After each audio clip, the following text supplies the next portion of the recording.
अस्सलामुअलैकुम। क्लास ना आ चुके हैं। Line parallel to one side of triangle divides the other two sides proportionally।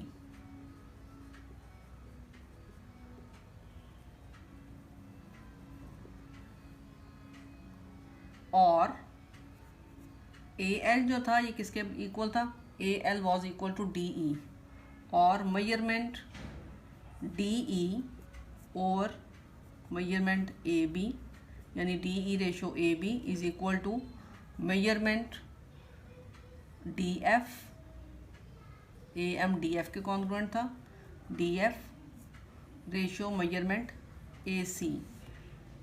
और इसी को क्योंकि यहाँ पे हम बता सकते हैं कि A L was congruent to D E and A M was congruent to D F, it was construction.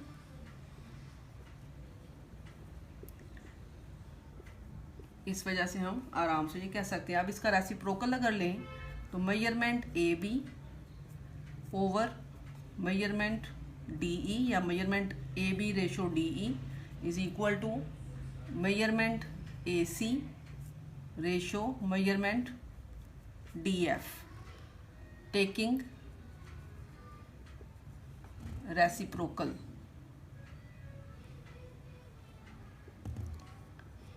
Reciprocal to both sides. Similarly हम प्रूव कर सकते हैं ए बी के साथ साथ बी सी पर इंटरसेप्ट अगर लें तो हम साबित कर सकते हैं कि ये वाली रेशो भी इसके बराबर होगी। सिमिलरली बाय टेकिंग या by intercepting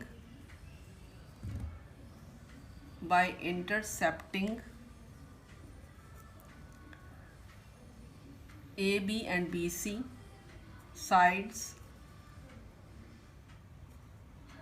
AC AB and BC, we can prove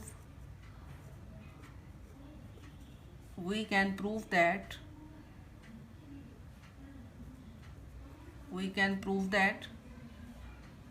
measurement AB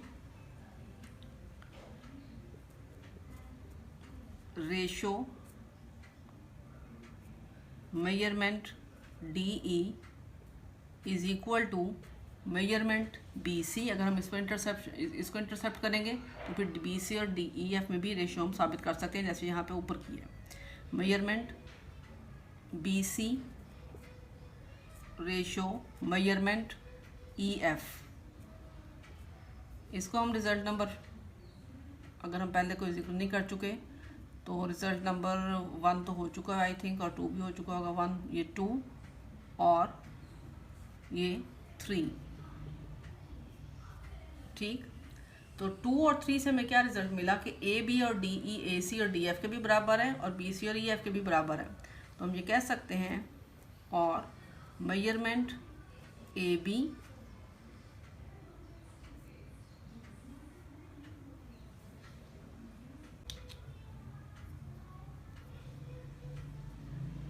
और measurement A B ratio measurement D E is equal to measurement B C ratio measurement E F is equal to measurement measurement A C ratio measurement D F from 2 and 3। अब ये तो वो conditions थी जो हमने अगर A B greater than D E है। Suppose A B is not greater than D E, ठीक। अगर ए बी डी ई से ग्रेटर नहीं है, if A B line A B is not greater than measurement D E, then we can, yeah, it can be proved, then it can also be proved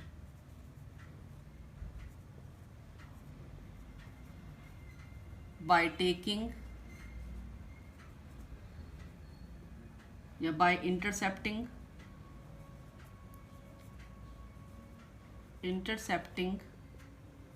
the sides of triangle DEF। यानी अगर DE जो है वो अगर AB जो है वो greater than DE था, तो हम ये साबित कर चुके हैं। अगर AB is less than DE है, और यहाँ पे मैं गलत साइन सिंबल यूज़ कर गई थी, इधर लेस देन का साइन आना है। अगर AB जो सेकंड कंडीशन थी, अगर AB लेस देन DE है, तो हम तब भी यही सब कुछ प्रूव कर सकते हैं। उस ABC की बजाय DEF पर हम इंटरसेप्ट कर लेंगे DE और DF को और EF को, तो यही बात हम यहाँ वहाँ पे भी प्रूव कर सकते हैं।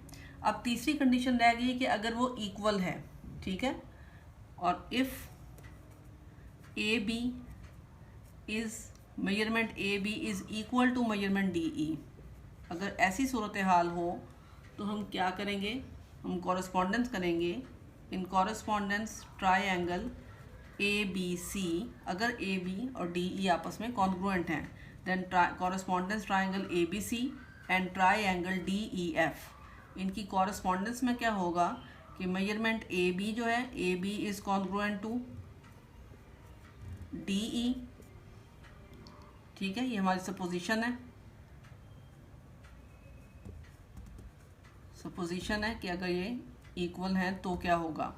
उसके अलावा angle A is congruent to angle D, ये गिवन में है। उसके अलावा angle B is congruent to angle E, it is also given. It means triangle ABC is congruent to triangle DEF. The reason is angle, side or angle. Angle, side, angle is congruent to angle, side, angle. ये तीन properties ये clear हो गया। इसका मतलब है कि इनकी कॉरस्पॉन्डिंग साइड्स जो होंगी वो भी कॉन्ग्रुएंट होंगी, यानी इक्वल होंगी। Therefore, measurement AB over measurement DE is equal to measurement BC over या ratio measurement EF is equal to measurement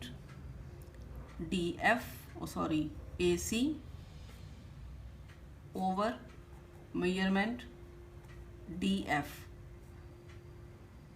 All the ratios are equal to 1. The reason is this कि AB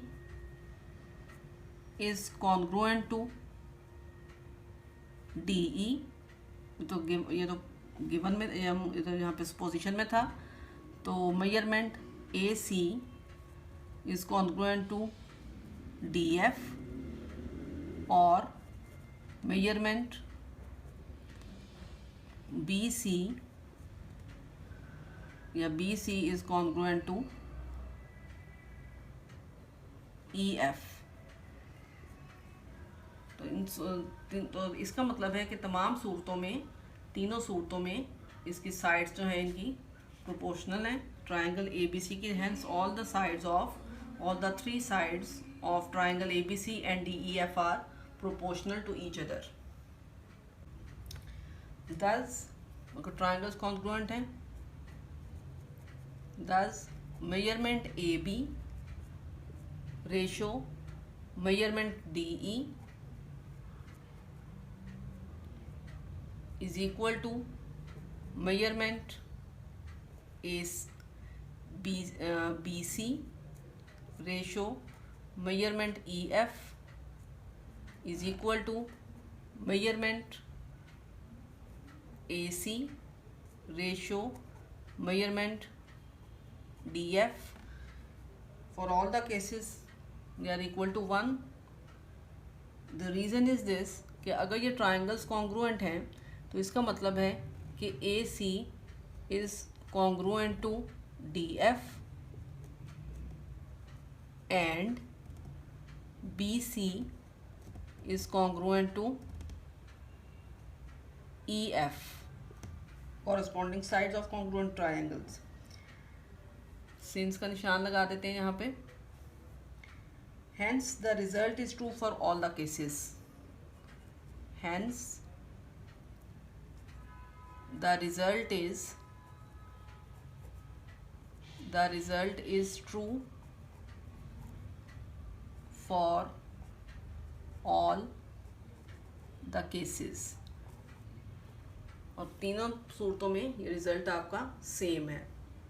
अल्लाह हाफिज़। इंशाअल्लाह ताला कल next theorem करेंगे।